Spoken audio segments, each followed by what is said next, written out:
associated with this.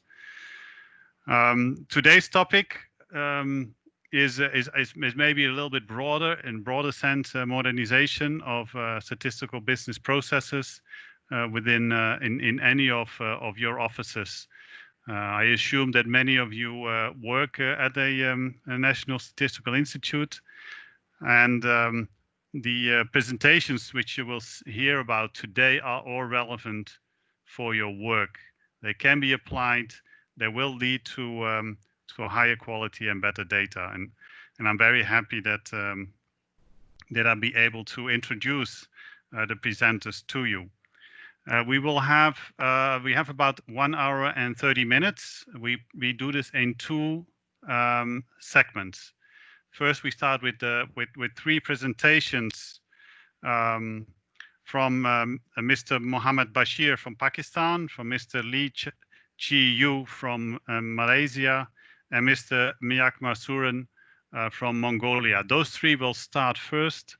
I will introduce them a bit more once they start presenting. Each presenter will have 5 minutes. We will do one presentation after the other before we start opening for questions and answers. So if you have questions, please write them in the chat box. The chat box is convenient in this sense because you can ask, anyone can ask their questions at any time during the various presentations. It will stay there. Tanya and other colleagues will have a look at those, and we will then at the question and answer time, we will select some of those or group them into some general questions for our presenters. So I hope that is clear, and I would like to start with our first presenter, which is Mr. Mohammed Bashir Janjua. I hope I pronounced the name right. He's from the Pakistan Bureau of Statistics in Islamabad. Sorry, Mr. Bashir is not sorry, there. Ronald. He has actually not joined yet, Okay. So I think we will have to skip okay. to the second presentation. Sorry about that. That's okay. We might come back to Mr. Yes, Bashir. let's see. So then I'll to go immediately to the presentation of Mr. Lee Chi Yu. He is of the Department of Statistics of Malaysia. He works there. He's the Principal Assistant Director of Industrial Production and Construction Statistics. Mr. Lee holds a master's in quality and productivity improvement, and he is now responsible to lead in producing and disseminating of the national construction statistics of Malaysia. He wrote a paper which you might have seen together with Abraham Mohammed, Razita binti Mizran, and Halina binti Abdul Hamid. And the title of the presentation of Mr. Lee is E-Survey, Modernization in Data Collection of Short-Term Economic Survey. I'm very pleased to give the word to Mr. Lee to present on this. Please go ahead. Hello, good morning, everyone. Can you hear me? Okay, thank you for joining this section. My paper describes the application of e-survey into Malaysia's short-term economic survey. That is a monthly manufacturing survey and quarterly construction survey. Both surveys provide the similar result. Therefore, I will focus on the monthly manufacturing survey in my presentation. Monthly manufacturing survey aims to collect the required information in two publications. The first is the the index of industrial production, which is to measure the rate of change in the production of industrial community in real terms over time. The second is the monthly manufacturing statistics. It provides the latest trend of manufacturing sales value, number of employees, salary and wages, and the production of main products. Hello?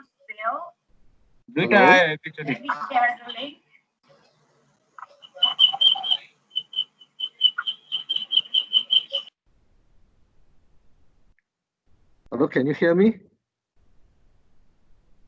Yeah, Mr. Lee, please go ahead. Oh, okay. This survey covered 251 manufacturing industry classified in the Malaysia Standard Industrial Classification version 1.0. The standard is in line with the International Standard Industrial Classification I6 Revision 4. Face-to-face interview, poster, telephone, and email are the conventional method to collect data before 2010. E-survey was first offered in 2009. E-survey is an online system, web-based surveys developed to enable respondents to submit the complete questionnaire to the Department of Statistics by internet. In order to use the E-survey, establishment or respondent is required to register an account at Department Survey Portal. Then Department will review and approve the application. Upon approval, a unique ID and default password will be emailed to respondent. Respondent required to log in and change the password before start to use the E-survey. Chart 1 shows over the past 10 years, the response rate increased to 88.7% in 2019 compared to 73.2% in 2009. The E-survey response rate also increased from 21.5% in 2015 to 41.5% in 2019. Without establishment gradually start using the E-survey attributed to Department continue to promote and educate the respondents. System weaknesses were identified and redesigned to be more user-friendly. Can refer to the chart 2, where the response rate and the number of system bug is in inverse relationship. The lowest the system bug, the highest the response rate will be.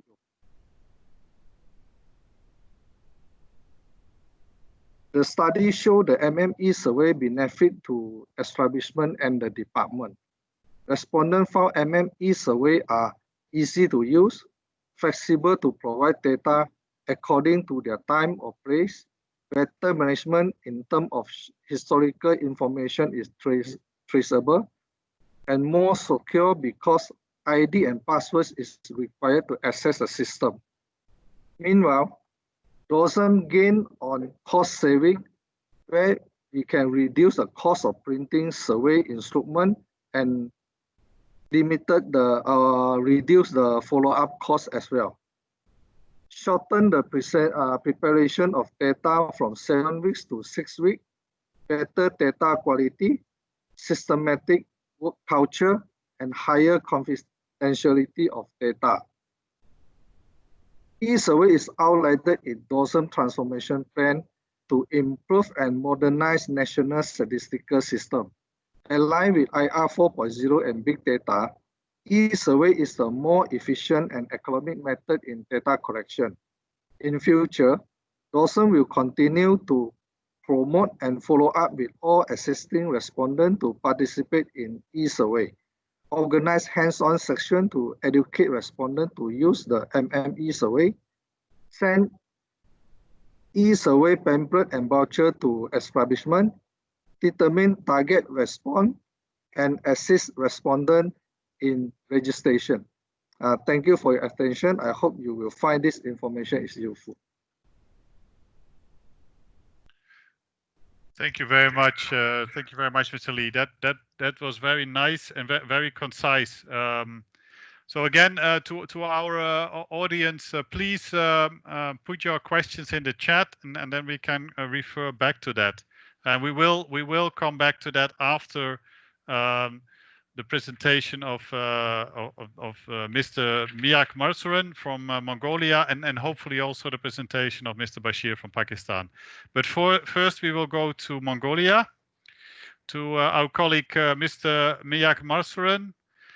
He's from the National Statistical Office of Mongolia. He's director of the Information and Technology Department. He has a Bachelor's of Science in Computer Science and Mathematics. He's got 19 years of experience in the IT area at the NSO of Mongolia, and he focuses on data collection systems, data management, and data dissemination system. The title of his presentation is Mobile Data Collection Application for Time Use Surveys Survey 2019 of Mongolia. And Mr. Myak, please go ahead. Thank you, Ronald. My presentation about our new system. We used the mobile data collection system last year first time. That's why today I wanted to share our experience using this system for data collection. Okay, what is the time use survey? Time use survey is mostly mainly focusing the people how they spend in time for the daily life. And also this time use survey focusing the other statistics also, including the gender equality, well-being, and also people daily transportation usual, and also ICT and health and sports, like these kind of all indicators also include in this survey. Okay, what is the last year survey? By the law, we need to conduct this survey every 4 years. The last year we made it. And this is the national and regional level survey. The total sample size is 4,000 households. We collected data by quarterly. We used 3 questionnaires for this survey. The first one is household questionnaire and also children, and the main questionnaire is diary. And also we used the international cross question activities for time use statistics, ECATUS 2016, and also ISIC 4.0, and also ESCAP 8. We use it for this survey. Okay, data collection mode. Let me explain this one. Household questionnaire, we use it CAPI method to data collection, which is using SysPro software, and also children questionnaire, we use it same method with the household. And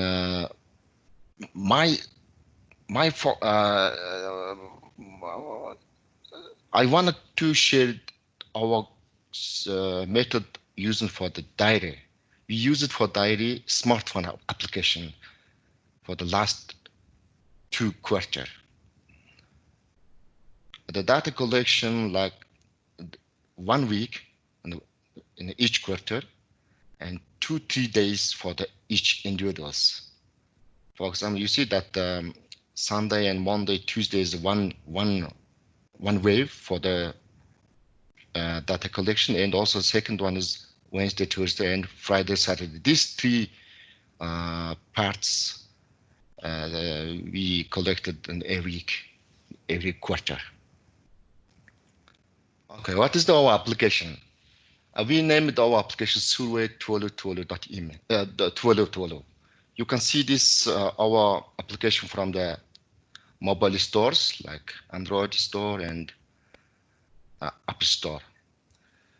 Our application works Android and iOS, and also it's integrated with the web system for the survey teams. And the mobile application, we have 3 different interface for administrator and for the interviewer, and the main one is for the respondents. And also the main features for the application, the login, and also create respondent account, and for the main one is respondents enter daily activities by every day. And also there is a interviewer can be communicate with the respondent using that application and web system. That's our system. And the web system works for checking entered activities, and also interviews can be sent comments to the respondents, and also checking and monitoring and coding activities for the web system for the interviewer. Okay, how it works. Okay, first we visit the household and asking the household questionnaire using the KPI.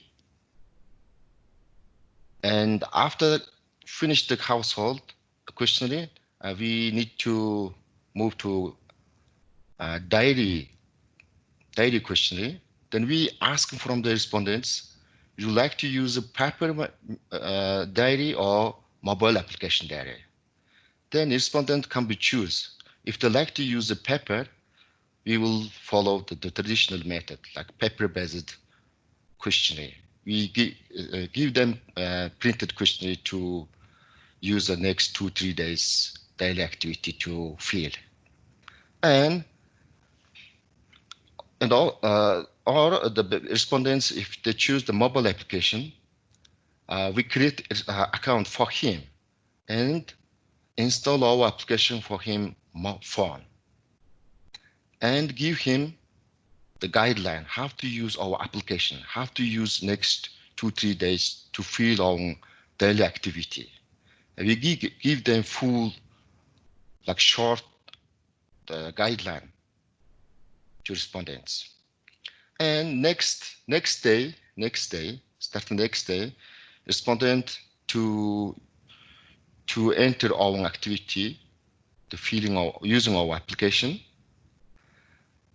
And the interviewer can be check this entered activity using our web system to check and review. And there is something to missing and need to edit from the after the review. The interviewer can be send the comments and advice to the respondent using our web system to send some comments, and the comments will be received the respondent's mobile application. Then respondent can be update and change and that entered activity and save again. This is the like 2-3 days the basic process, how the respondents filling our activity and the interviewer come reviewing activity. And after that, everything is clear, everything is done. Directly that respondents data to the move to the coding process. Basically, this is our mobile application. Okay, you've seen that screens. The first screen, the entering the activity. For example, this is the box to entering activity by typing, and this is the where this activity happened. You can select the location, like for example, home and work and public area, something like that, and choosing begin time and end time for the every activity, and also with who you did this activity, and you just select this one, enter this activity indicators to each activity, and click save. Then it looks like this. Okay, this is the first activity, the next one, and this is the like these people selected 3 days, like Wednesday, Thursday, Friday, and every activity looks like that. And also you can update and delete and the activity by yourself. And also there is need, if you did the parallel activity, you can enter parallel activity like this, the same things. Then our web system looks like this. Okay, this is the first one activity respondent entered, and this is the interviewer section. If there is something new to send some comments on this activity, you can check and write what you want to send to the respondent and click send button, and these comments directly to send respondents application like this. This is the like not comments from interviewer to respondents. Then respondents see this application comments and update our activity. This is the basic process. Okay, we have some challenge because it's a very new method for us. First time we use it. And I wanted to say that the new one is always fighting against the traditional method. New one is always difficult for everybody, for the respondent also, and also for our team also.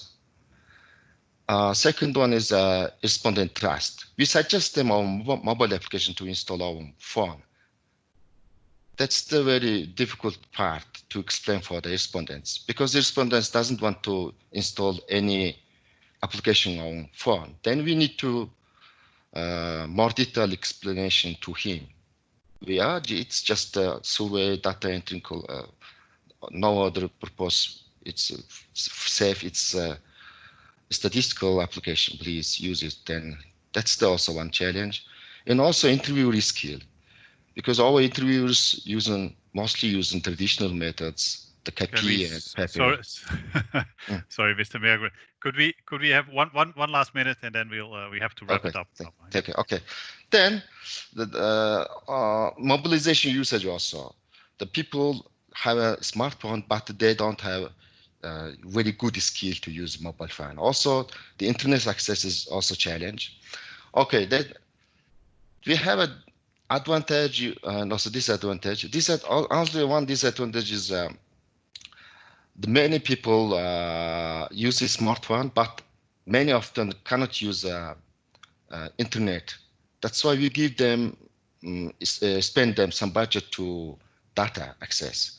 And advantages, there is so many advantage, and respondent burden, for example, the people is very busy. They don't want to use our paper next 2-3 days, every full day to fill our activity. And also our people saving time to visit household. Also that using the application is just enter data to our database. That's why we no need to data entry purchase. We save this budget and time. Real-time monitoring also for the data quality. There is also data validation. The software system works validation process. That's why data will already declare it to enter our system. That's the advantage. Okay, thank you very much. Sorry about late. Thank you for the very clear explanation of how this works. I have to ask Tanya if Mr. Bashir is available. He has still not joined, so I think we have to move on. So then I think we will start with the questions and answers. So I have some questions myself, but I'll ask Tanya if you have some question that you wrote down that you would like to ask either Mr. Lee or Mr. Miyakmarsun at this moment. Otherwise. Well, we received quite a few questions in the chat. We received 6 questions from Mr. Lee and I think 3 questions from Mr. Miyakmarsun. So I don't know if you want to start with yours and then we can move to them maybe. No. I suggest you start with your questions. So start with the questions to Mr. Lee. Okay. So the first question to Mr. Lee was a question on this one. Did you use same random selection as it would be in a usual or traditional survey, or did you use a special survey design for this? That was one question. And the second question was about the device used in the EVE survey. So which device did you use in the EVE survey? I'll just... Okay, for the first question, can I... we applied the... No, sorry. Do you have more questions? Because maybe we just assemble a number of questions, Mr. Lee, and then you can go through the whole list. Okay. You have more, or? Yes, we have more. There's a lot of questions. Okay. Yeah, so we don't have to ask all of them, but just select a few. Yeah. Okay, I think this question was also very interesting. How did you address threats to validity and reliability? And then the last question here, so then that's 4 questions in, that's a lot. So the last question here is, what is your take on the cost between e-survey and the conventional method, both in the short and in the long run? So let's start with those 4 questions. Yeah, I just add right to it because Mr. Lee, on the sample, so if you go to the sample size, how you did that. So question to me was also, for me was if you could you increase the sample size and then see how many people would respond? Is that a possibility? Did you discuss that internally? And yes, on the do you know from which kind of devices the respondents actually are reporting to you? Go ahead, Mr. Lee. Okay. For our survey, we are using the probability sampling method. We didn't change or use a special design sampling.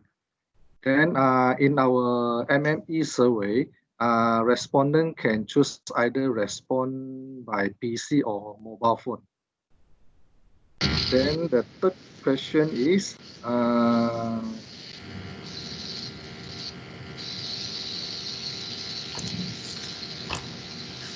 okay, for those data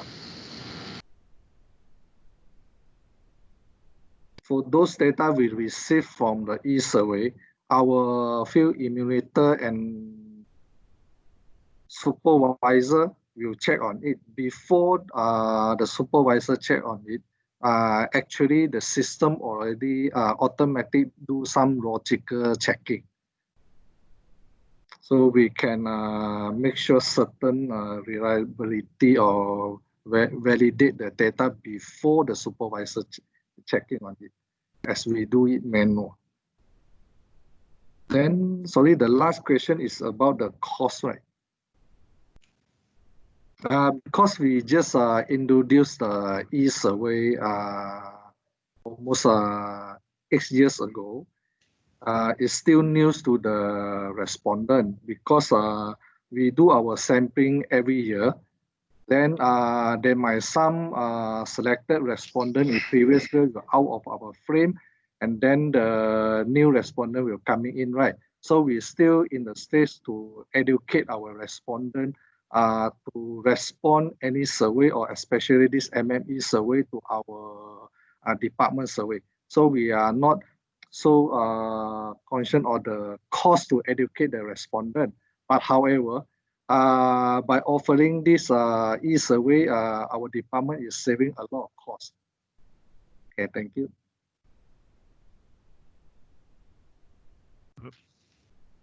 Yeah.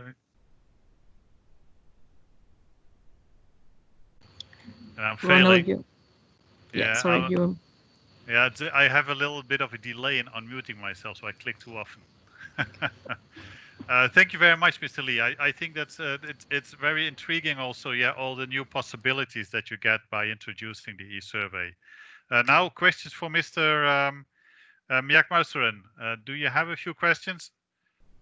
Yes, we also received quite a few questions for this presentation. One was about just a clarification,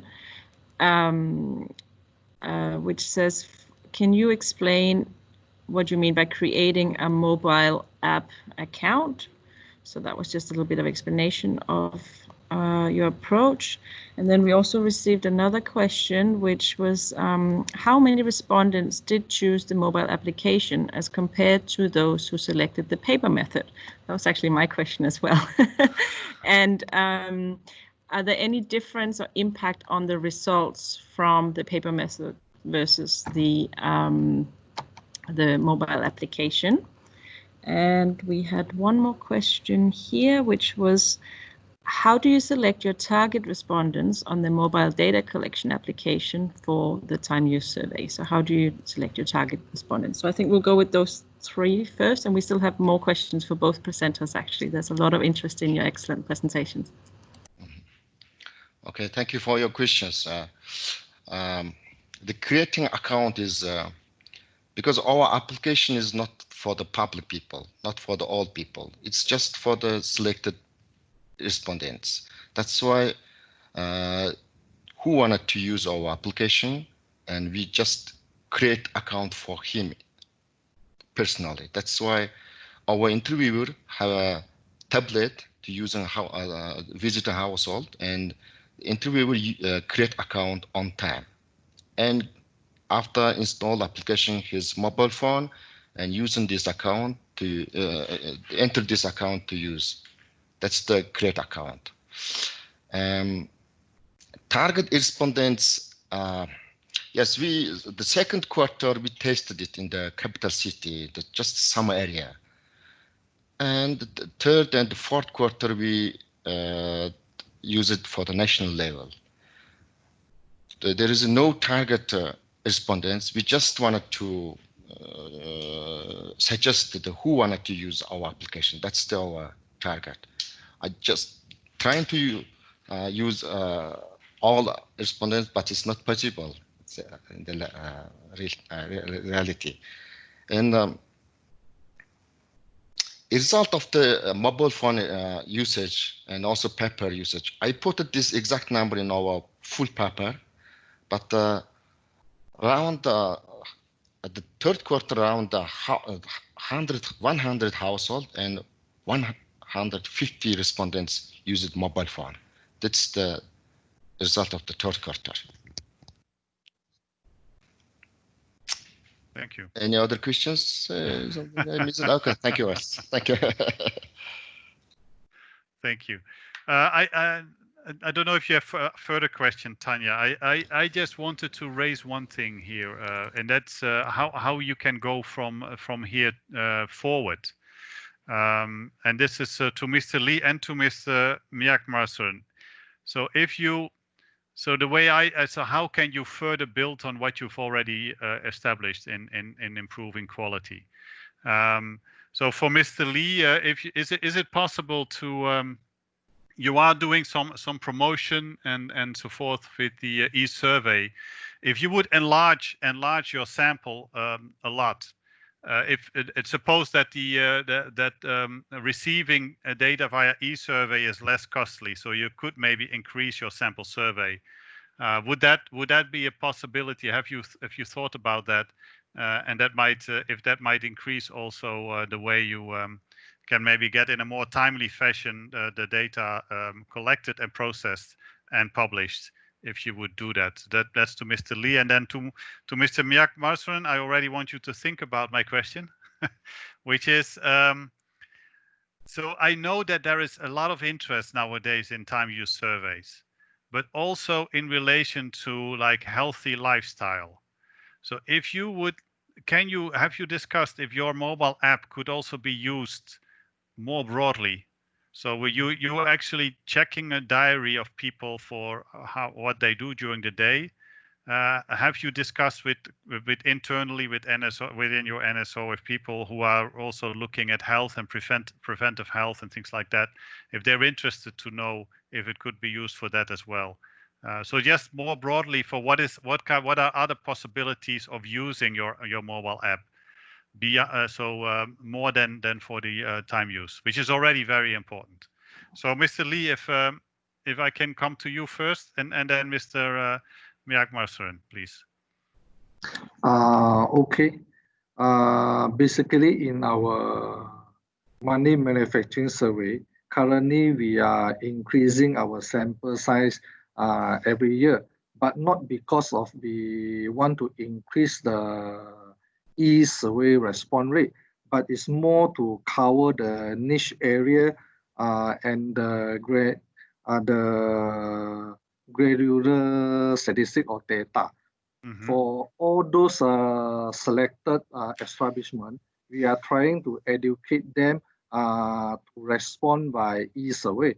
That's why we have a material prepared for in soft copy, or our field enumerator will visit them. For example, for those new cases, we will visit them and educate them and promote the e-survey. We are not increasing our sample size because of want to increase the response rate of e-survey. Okay. Okay, thank you for that answer, Mr. Miyakmarson. I hope my question was clear to you. Yes, sure. Yeah. Yes. This mobile application is not just only for the time use survey. We just generally choose the name of the application, very long time usual, just the basic general name, which is the survey tool. And we can add our other surveys one by one, especially like using the diary questions is very usually flexible to use. For example, the household income expenditure survey, we have a diary. This time we are talking with the survey teams also.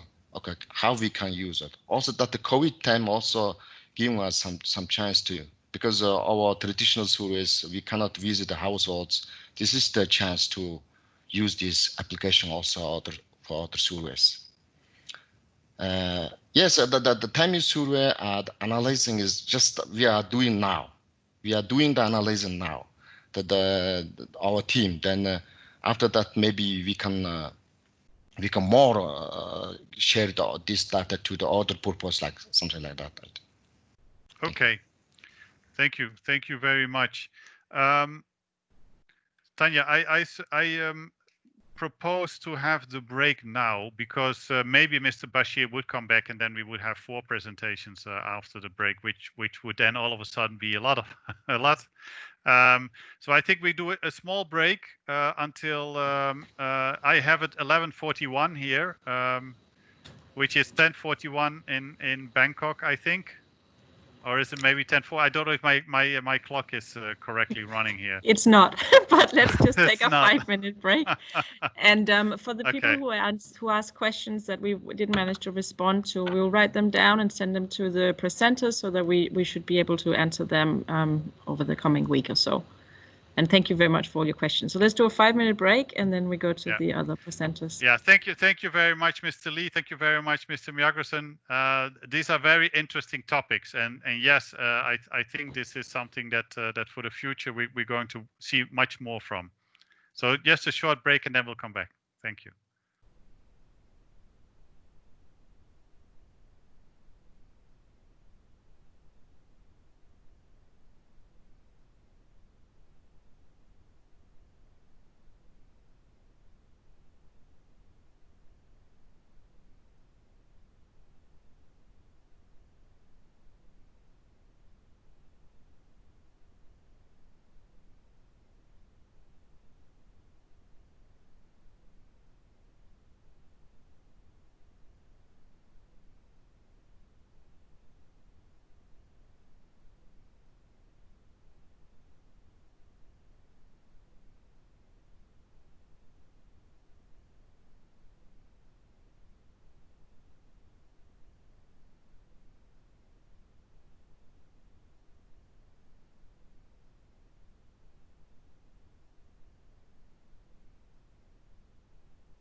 We are taking a very short break. We will start again in about 1 minute's time. Okay, I'm here.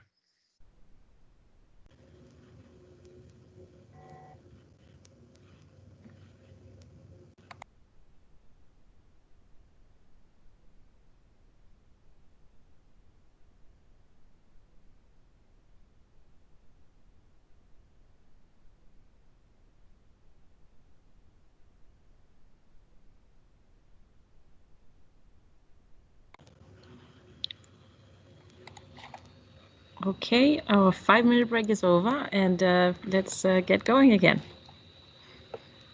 Thank you. Thanks, Tanya. Yeah, I really like to get going because we got at least 3 presentations, and we have about 45 minutes. Again, I would like to ask our presenters to stay within about 5 minutes of a presentation, so we know there will be many questions in the chat, and we hope that we can make time to address those. So we start with a presentation from our colleague from Iran, Saeed Fayez. Mr. Fayez works at the Labor Force Statistics Division at Statistical Center of Iran. Sayed holds a master's in industrial engineering. He works for the Statistical Center of Iran since 2013. And I actually met Sayed in 2018, 2 years ago in Paris at the IAOS conference. Had the pleasure to meet him there. The paper which you might have seen is co-authored with Mr. Reza Hadizadeh. And the title of the presentation is Probabilistic Record Linkage, an innovative method to improve the quality of data integration. Sayed, please go ahead. Okay, hello everybody, good morning. Can you hear me clearly? Yes, go ahead, yeah. Okay, good morning and good evening everyone. And thanks for very brief and informative introductions. Actually, due to the shortage of time, I quickly go through the paper and the main point of my topic, that is a probabilistic record linkage. Okay, data integration is not a new area, and many of you may know about the different methods and different application of this. But here, I would like just to highlight the importance of the data integrations, and when you face with the different data sources, even during some pandemic and diseases, you have to use a different register different administrative sources to produce official statistics, and the face-to-face interviewing is not possible in many situations. So data integration is a must actually, and is a basic for the providing the basic registers and administrate and register-based statistics. As you see, in Iran, we have 4 main registers with the different sub-registers. That means that we will receive many, we are going to receive many data from the different sources. So it is necessary to be familiar enough the linkage method between the data. And this is the initiative also of a modernization of official statistics. That is a step for, meeting the SDG goals and the indices. And if you go back to the, record linkage and dataset integrations, you can find many ways and you can find many methods for this subject. But here I just mentioned 2 important and 2 a study that has done in Italy and Canada statistics that use different methods of probabilistic record linkage and also distance-based methods. These 2 study is very important for I mean, a statistician and experts who are going to, I mean, provide a good linkage. So in the record linkage, actually, there are different steps and in the different literatures. But here I just focus on the, I mean, I classified in the three steps, and just quickly and shortly review them. In the step one that I name it standardizations, you can do uh, four different activities, from controlling the file formats, controlling the data table and variable formats, variable definitions, and the attributions is very important when you are going to join two different data sets. And also paradata is very important, how and when and with. These are the questions that you should find answer from paradata when you are going to provide a record linkage between the two different data sets. The step two is the purifications, or maybe cleaning the data. In this, in this step, you should, remove all the unnecessary characters, like a space, at sign, or something, or clean your data. You can also, as you see in the board, you can use functions in the SQL, on the SAS programming, or also you can use from the user window in the fuzzy lookup transformation editor in the SQL. You can tick all the probable, non-alphabetic and unnecessary that in your data says that they provide a challenge when you are going to make a linkage. So after the cleaning or removing the extra alphabetic and unnecessary, it is time, and it is you should ready for making a linkage. So at this step, there is no important that there are primary or secondary keys in the different data sets, but it is a overall overview to the providing linkage. You can make a linkage in the SAS or SQL programming, as you see in the board. I provided, the functions and the script in the SAS before providing the linkage. You should first sort the data based on primary or secondary key that are going to providing link. Also, you can add a tab in your Excel. Is a fuzzy lookup. You can add this tab to the Excel and use this, also bottom, to provide the two different data sets that I provided in detail in my paper. And this is an ordinary way of the providing record linkage when you have two different, or maybe more than two different data sets. But the problem that we face with in our office is that the Persian or Arabic keyboard has provide many challenges for us when we face with different data sets that there is no primary or secondary key. Innovative think or point of our paper is we use the alphabetic text in the lack of a numeric primary key. We change the alphabetic or text into the string of the numbers by using the ASCII code of the keyboard. You can see also in the board two different types of keyboards. Those are maybe Persian or Arabic, and we change it to a virtual keyboard with the ASCII code.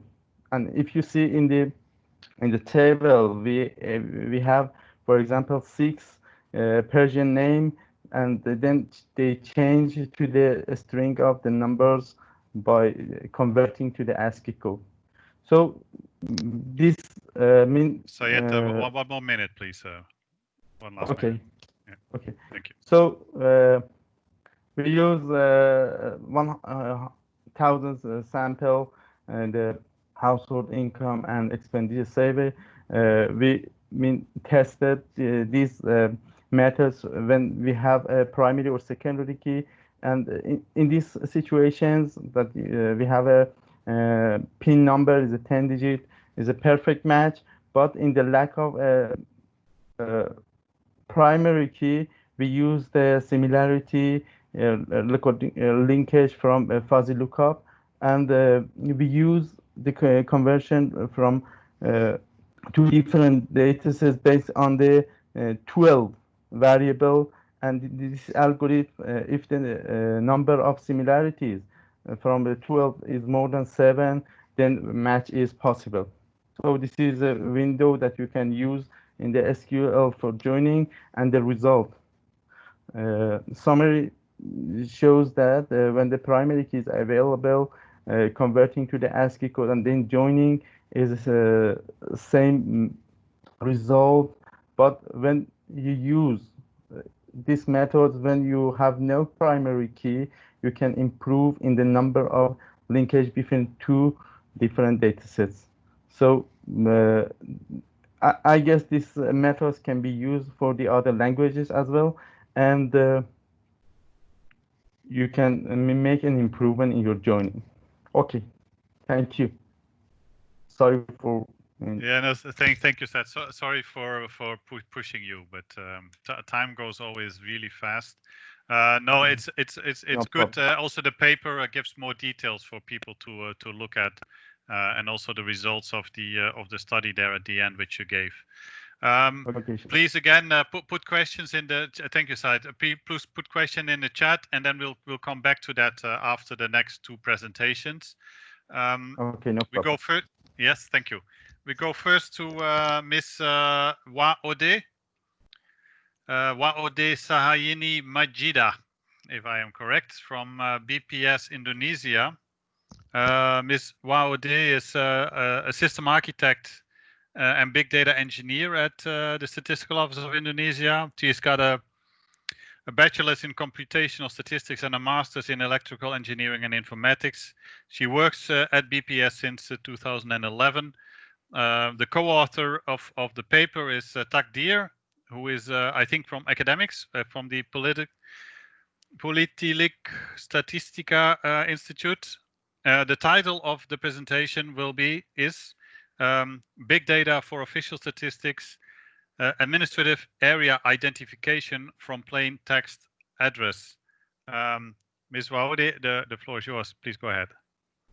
Okay, thank you. Good morning, everyone. I am Waode Sahayini Majida, and I will present about my paper, Big Data for Official Statistics. The case is Administrative Area Identification from Text Plain Address.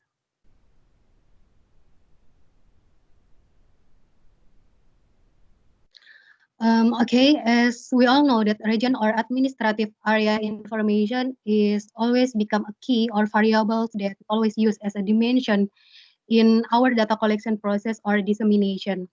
In Indonesia, we have an administrative area standard that we always use in our statistical process, and we call it Master File Desa or MFD. And actually, this MFD consists of area code and name for every level of area. This is the example of Master File Desa in Indonesia. You can see that there are name variable for each level, and the level of area consists of province, regency, until village. And then talking about big data utilization in official statistics, here I give you some example how area or region information in big data, and this is the example I get it from Google Maps, and you can see that the structure of area or region information in big data is very different with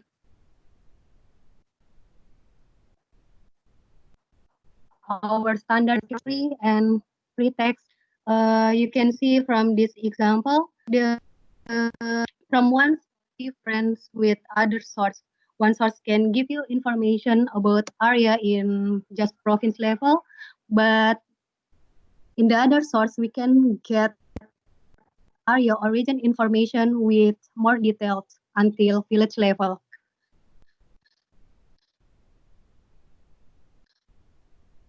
So data as our alternative source in official statistics, we face the issue that how we can integrate, or how if we want to making a comparable or comparison between big data and census or our survey result. It is the big question. One way actually we can using regional information or georeference information and making the regional information on big data source can follow the official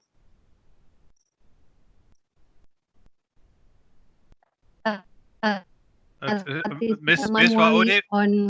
Sorry to interrupt. Yes, okay, maybe if you turn off your video, because your audio is falling away sometimes, maybe because of bandwidth. If you turn off your video, maybe that goes more smoothly. Sorry about that. Yeah, please go ahead. Okay, thank you. Okay, the next question or the issue, the big issue of utilizing big data with census or survey result is can we do it manually for every our data step of we get the big issue about effort and time, of course.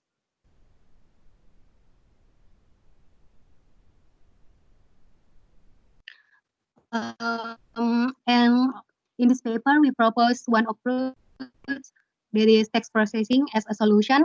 So in this process, we use master file data as our standardization in area information as our purpose. And you can see that there are three other main activity in text processing. They are indexing, searching, and scoring. The first is indexing. By using this process, by using the index, we can make our process, we can speed up our process to become faster when we doing some searching. And so when we get, we want to get MFD mapping from a free text of big data source. So the searching process of text processing can give the result based on the index that we have stored in database. And then the next step is scoring. Actually, in searching process, there are some searching results, and how we get the maximum result. Actually, in our algorithm, we are doing some calculation for every result set, and we use a formula. We call it TF-IDF, term frequency index.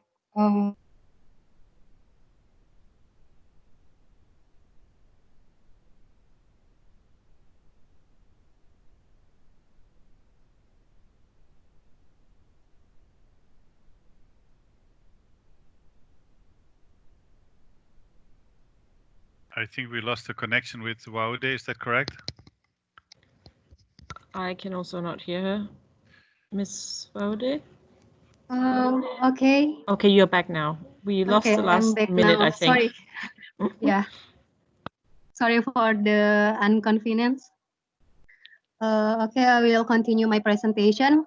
Here the example of the data structure that we use as a searching process. That you can see we have free text from big data source, and the system gives some recommendation of result set. In this picture, we can see there are 3 result set, and for the final result, the system will give the highest score based on TF-IDF, and we get the final searching result with score 20.1. So this is one of our experimental result And you can see the other result in our paper. From this chart, we can see that about 70% that our algorithm can give true classification from a free text to master file data classification. And of course, in algorithm development, we face some future challenges. The first is talking about expansion of regions. As we all know that in big data source, sometimes the information or the area information is not updated. So it will make our accuracy is decreased. And the second issue or the second challenge of our algorithm development is the use of abbreviation in region information. So, for example, in our master file data, the information, the region is Jawa Timur, but in the big data source, we get Jawa Tim. So the use of abbreviation can decrease our accuracy in our algorithm. So maybe for the next development, we can make some development and use some something like similarity method in our algorithm to make the accuracy of classification can increase. And the last issue is about unstructured grammar in big data source. For example, in Google Maps, sometimes they give us information about the region is province and followed by region. But in the other source, we can find that the pattern is very different. They can give us a sub-district first and then region followed by province. So the difference of pattern make us feel something make one factor that make the decreasing of the accuracy in classification. Okay, I think that's enough about my presentation. Thank you. Thank you, Ms. Woude. Yes, I think this will certainly be a good source for questions. So please keep the questions coming in the chat, and Tanya and colleagues will look at that. I want to go to the final presentation first before we open up for questions. And this final presentation is also from a colleague of BPS Indonesia. It's from Julia Virantina. So thank you, Ms. Woude. We come back to you. So we go now to Ms. Julia Virantina. She is. Yes, you're there. Yes. Sorry. So she's Ms. Julia has a master's in electrical engineering and informatics. For the past 4 years, she worked on the transformation of business processes at BPS Indonesia.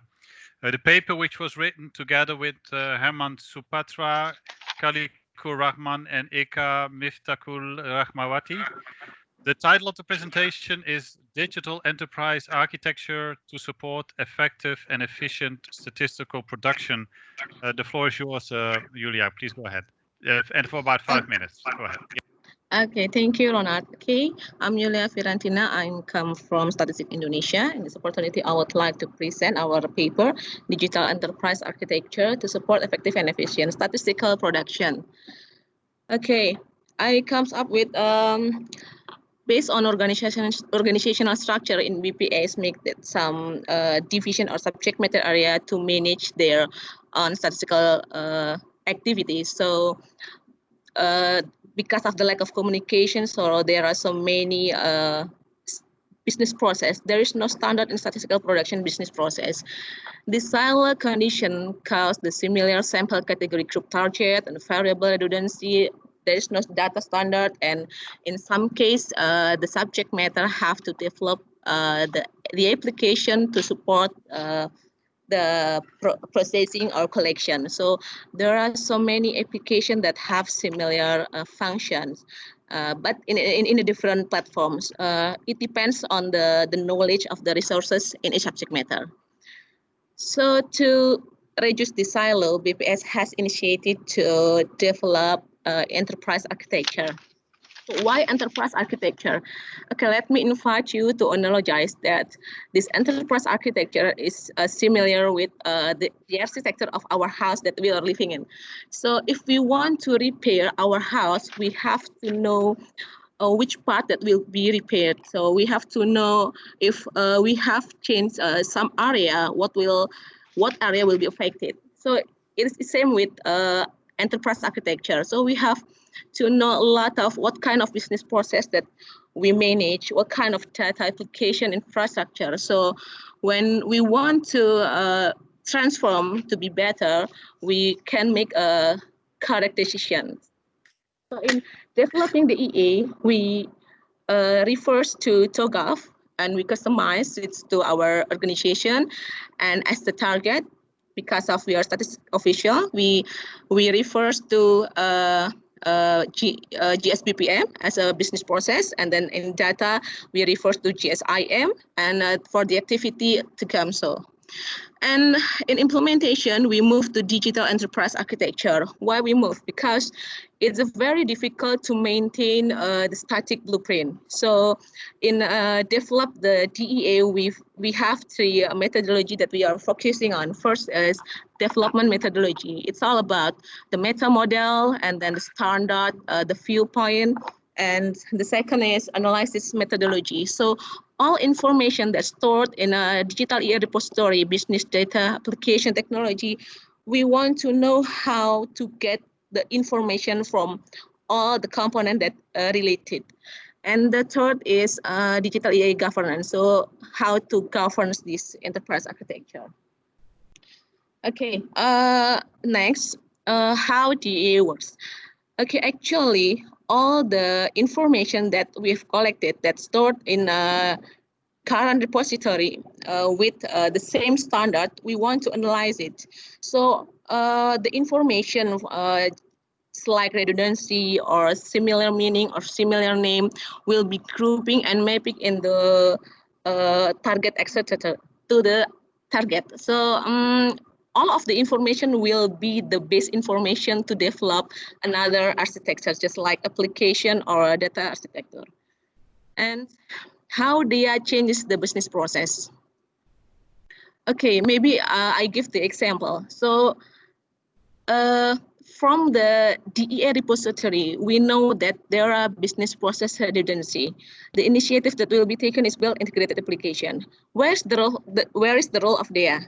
So here, DEA will provide information on which subject matters are doing similar business process and what kind of information that needed, the data standards, the actor that plays the role, the business function, the application function. So all of this will support the development of integrated application. So where's the changes? After the integrated application is implemented, each subject matter will no longer carry out the application development phases. So there was an integrated application.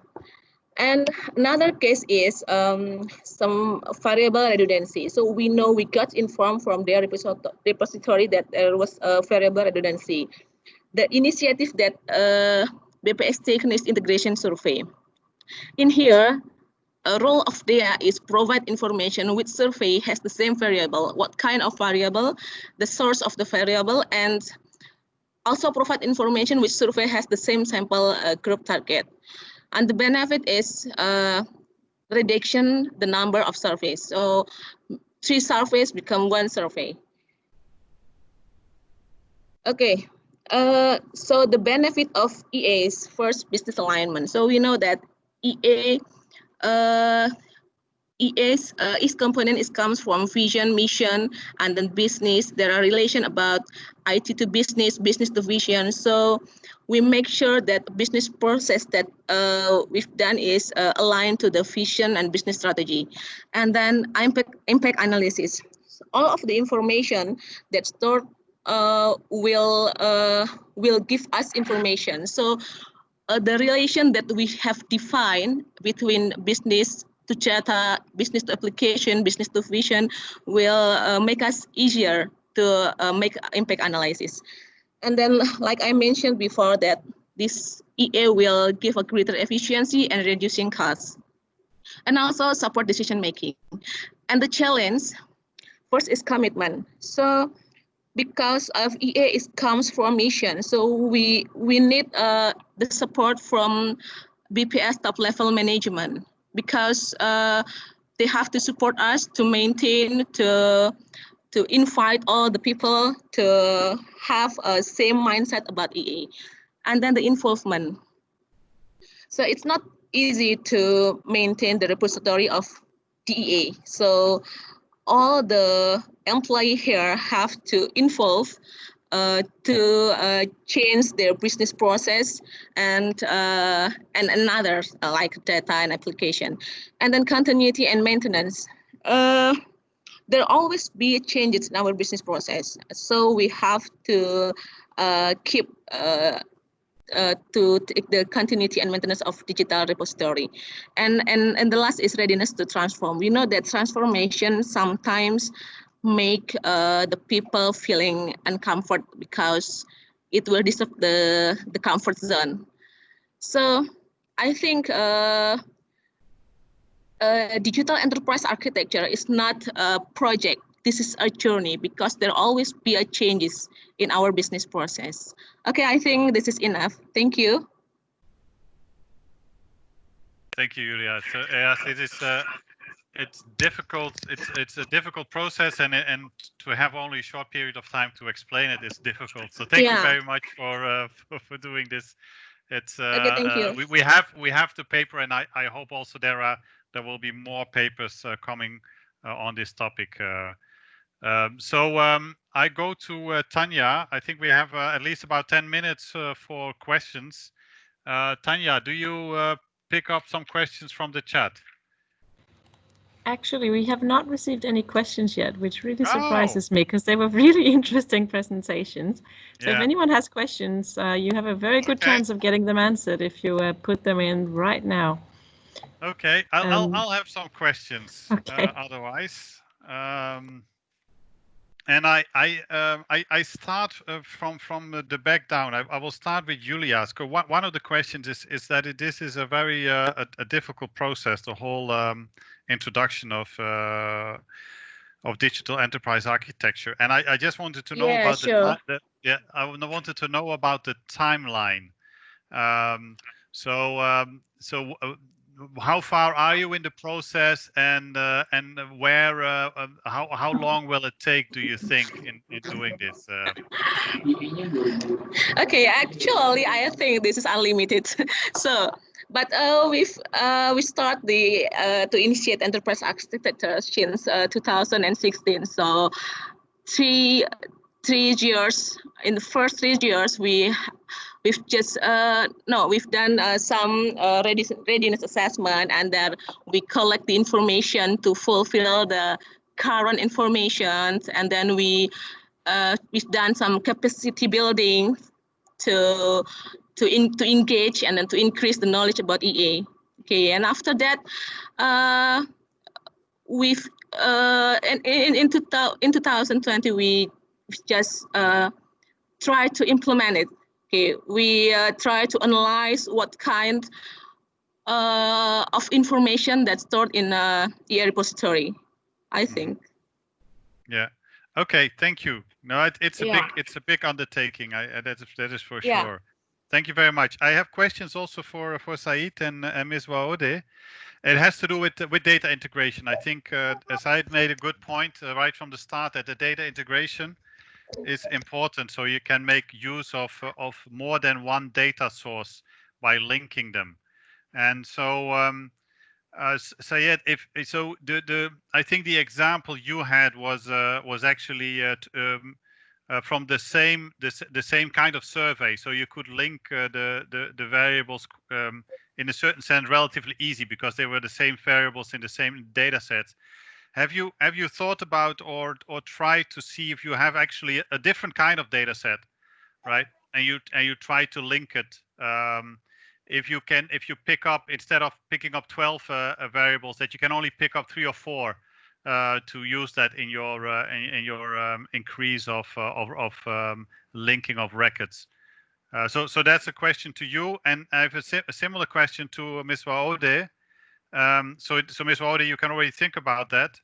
It is so you've been concentrating in your linkages of the big data set to maybe an administrative kind of data set on one text field. Could you actually increase the likelihood of assigning the text processing by picking up other parts of the big data record? So that maybe there's other information in the big data record that you could pick up, so that you could determine that in the ranking of the likelihood what a region or what area this particular place would be. So that's the question to you. But first to Said on the linking. Please go ahead, Said.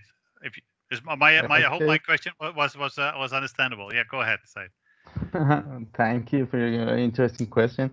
Actually, we use the 1,000 sample from the household income expenditure survey because in the different periods we can exact number of similarity between the two periods, and this is a basic for our comparison that our algorithm works well or not. But in other steps, we are going to use the insurance data from social insurance registers, but we didn't, test with this database because receiving the micro data also is a challenge for us. But we just use this sample to test that our algorithm works well or not. So I guess that with the bigger samples also will receive the improvement much sensible than the a small sample. So we are going to test it in the future. Thank you, Said. Yeah, understood. Yeah, so you can test it with the kind of data sets that you have, and then you can apply it to other data sets. That's correct. Miss Waude, please go ahead. Did you understand what I was asking? Yes. Was my question clear? So can you use in your big data set? I don't know exactly which examples you had on big data that you were linking to the administrative data, but is it possible to in cases where it's not exactly clear where the place is or what it stands for, that you use other parts of the big data record to identify that? Have you tried something like that or not? Okay. Actually, for this experimental research, we still try just one field. There is address, free text from big data source. But actually, at the process, we use something like we said that ground truth as the verification of our algorithm in free text classification.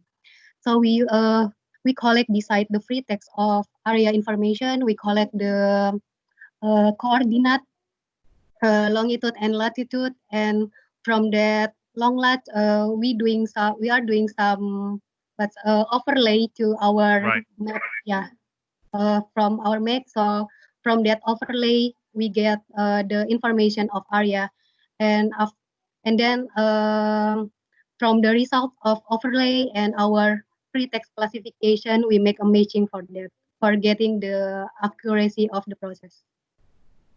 Yeah, exactly. Yeah, that's what I would have guessed, and so it's I'm very glad to hear that you're already moving in that direction. Thank you for that. Tanya, to you, some questions from the chat. Yes, we received a couple of questions. One is from Ms. Julia, which, first of all, thank you for the presentation. And the question is that she would like to see the stages of development from the groundwork toward achieving the target. How many phases did you have for the implementation?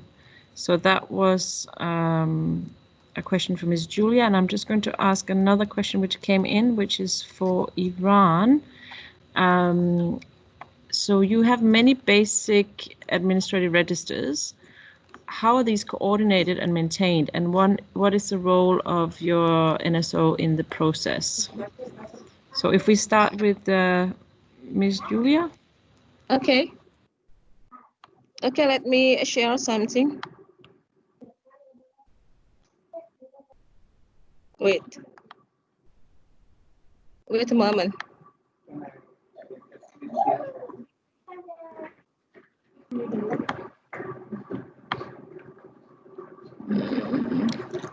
Should we take the question from Iran first?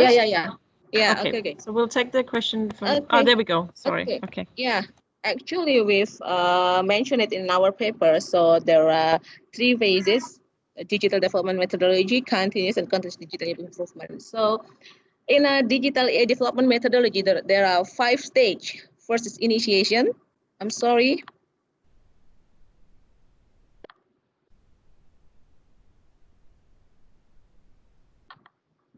Okay, first is initiation, and then establishment, conceptualization, realization, and observation. In here, in initiation, we define the scope, we define the vision. There are visioning workshop with our top level management, and the establishment, we capture the current, we've done some interview, we've done some assessment to all the subject matter area. And then in the third conceptualization, we develop target architecture that refers to the best practice, and realizations today this is an implementation architecture. Okay, I think this is the phase. We've mentioned it in our paper. Thank you very much. Mr. Syed? Okay, let me share a slide that related to the question here. Actually, I decided to mention and highlighted the importance of data integration for the NSO, and this is not focused on the basic register here, but as my colleague asked me, we have a different sub-registers on the side of NSO, and all the statisticians and experts should work on the data integration, because we receive many different data administrative sources in order to make updated the basic registers. And this is not limited to just the NSO, but also the other experts, the administrative, for even administrative goals need to use the integration and the record linkage to provide the official statistics, because the statistical system in Iran is decentralized system, and every administrators or even NSO are responsible for their own official statistics. So here, the NSO is a leader of the creating and updating the basic registers and providing the related official statistics here. But I just mentioned here because I just highlighted the importance of data integrations and how it works for improving the basic registers and modernizations process. I hope I answered the question. Thank you. Thank you, Syed. No, I also fully agree. Registers are important, and integration to that is important. It's not an easy thing to do, and it also fits well with the with the overall enterprise architecture. I think the registers will also be a part of that framework and the backbone of the Statistical Institute. So I think we're getting towards the end of the session. So first of all, I'd like to thank all of the presenters. It's difficult to present your whole paper in 5 minutes, and I think you all did a very good job on this. So like to thank again Mr. Lee and Mr. Miak Masuren, Mr. Said Fayaz, Ms. Julia, and Ms. Waode, all for presenting here today. I do want to mention Mr. Bashir, who could not log on. I do want to recommend also his paper for people to have a look at. what has been done on the census mapping in Pakistan. I have a few conclusions here at the end, and I hope that I can share my screen. That's over here. I think I have to first, whoops, run this back here, and now I can run my PowerPoint, hopefully. Let me see if I see it.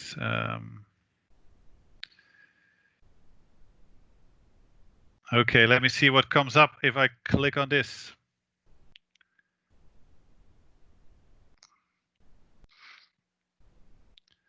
That looks right, Ronald. Thank you. Well, it looks like a conclusion. Let me see if I can switch that over also. Yes, that works.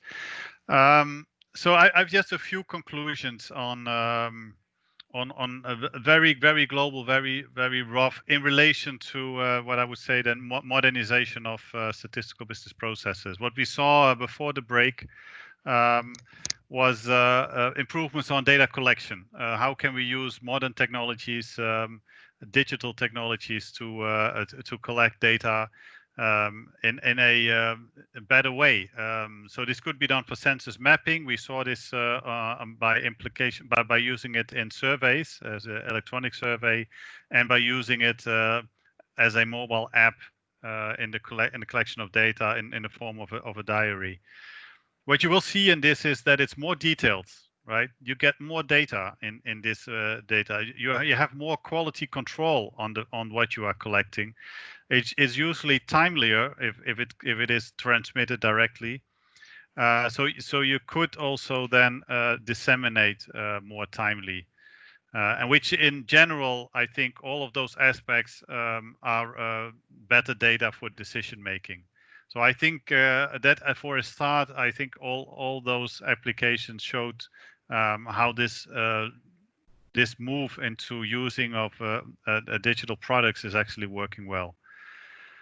On the second part, so the two linkage techniques, so better linking of data sets actually will help in getting more data available, right? So the text processing in the identification of areas, which would enable you to use whatever information is in the big data set to link it up with the administrative area, so you know more about those administrative areas. In a similar way, also linking the data sets as was done in the Iran case also will give you additional information on each of the records that you are linking. So within the institute, and this brings me back to the last point, in this more complex a kind of undertaking of doing a statistical institute-wide linking of processes.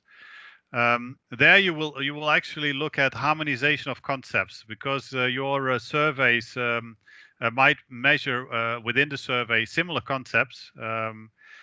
But you don't know if you do this the same across the institute unless you start working with frameworks that will ensure those kind of standards through the office. So it's a big undertaking. I think it takes time. I've seen this, like for instance, in Statistics Canada or Statistics Netherlands, that took them maybe 10 years to go through all of that. But it really helps out in looking through the standards in the office, in increasing your quality. So overall benefit is certainly improved quality, because you're looking at your standards and you're looking at all of your processes and try to improve those. And of course, it was mentioned, it's not easy, right? Because change in an office, no matter what it is difficult. A change at a so complex level is really difficult. But I think it is what modernization is. You try to disrupt the conventional kind of way of working. We have seen many ways today in which it can be done. And I think trying to do so is worthwhile. And I think what everyone took back here from the presentations is some indication of way forward that might also be useful for your office. The papers are out there, and I think all of our colleagues here who presented would be very willing to receive further questions from you in the audience so that we can also establish more context between various statistical offices in the way we work forward. So I would leave it at that. I thank you all for your attention. I hope also from our colleagues here in New York, we're very much looking at the work that you are doing, and we hope to collaborate with every one of you in the future going forwards. So thank you very much, Tanya. Back to you to close it off if you want.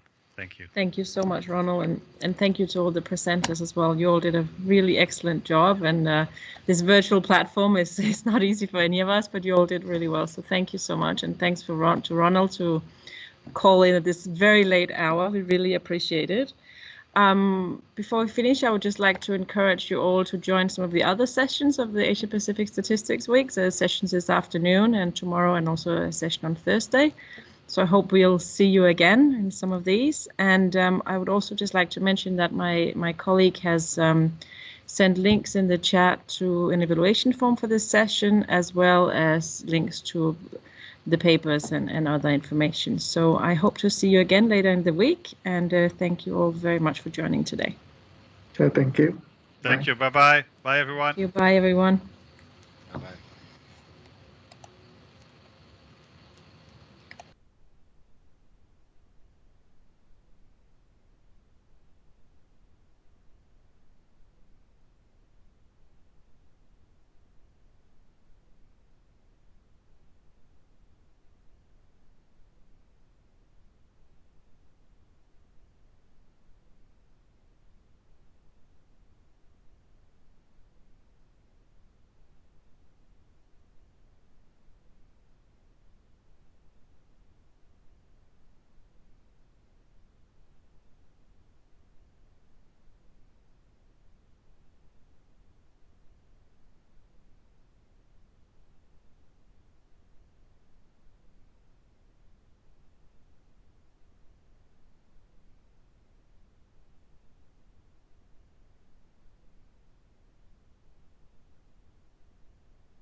Everybody.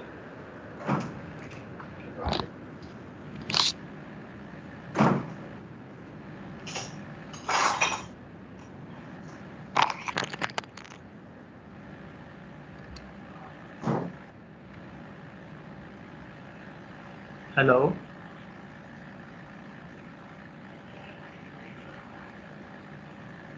Share desktop का option आता है। हम लोग आगे active करवाना पड़ेगा उनसे। हैं? यहाँ से एक्टिव करवाना पड़ेगा उनसे। उनसे? हाँ। उनको बोले। Hello. Yes. Are you listening me? Yes. I am From office of Muhammad Bashir Janjua from Pakistan. Mm-hmm. Hello from Vietnam. Is meeting is start? What? वो नहीं है इसका माइक्रोफोन नहीं है। माइक्रोफोन है, आवाज आ रही है। Hand free. हैंड फ्री भी है।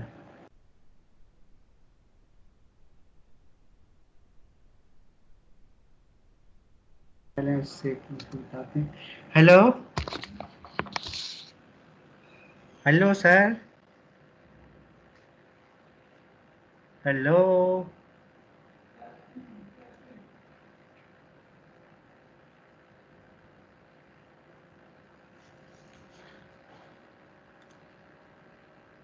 हेलो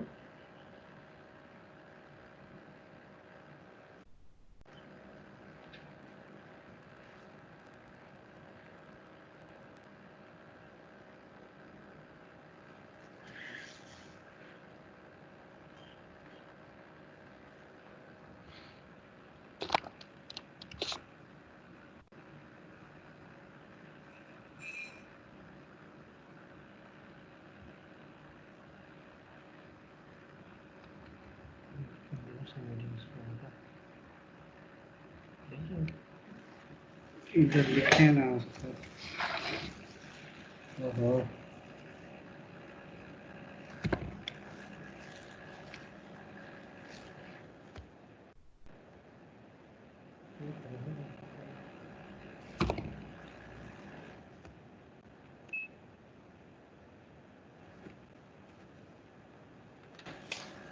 सर जी जी वो कनेक्ट कर रहे हैं फिर बताते हैं आपको। ठीक है ठीक।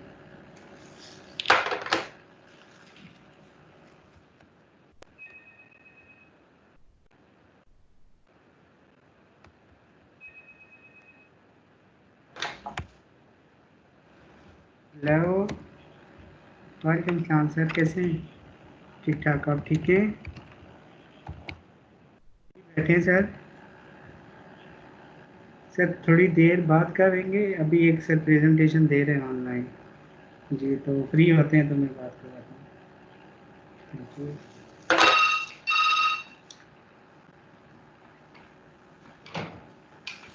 अस्सलाम वालेकुम। हाँ जी ठीक ठाक। पढ़ा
76 setelah itu ya.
ब्रेक पछाडि सबै आउँदै होला यिनीहरूको सेसन सुरु भए जस्तो लागेन मलाई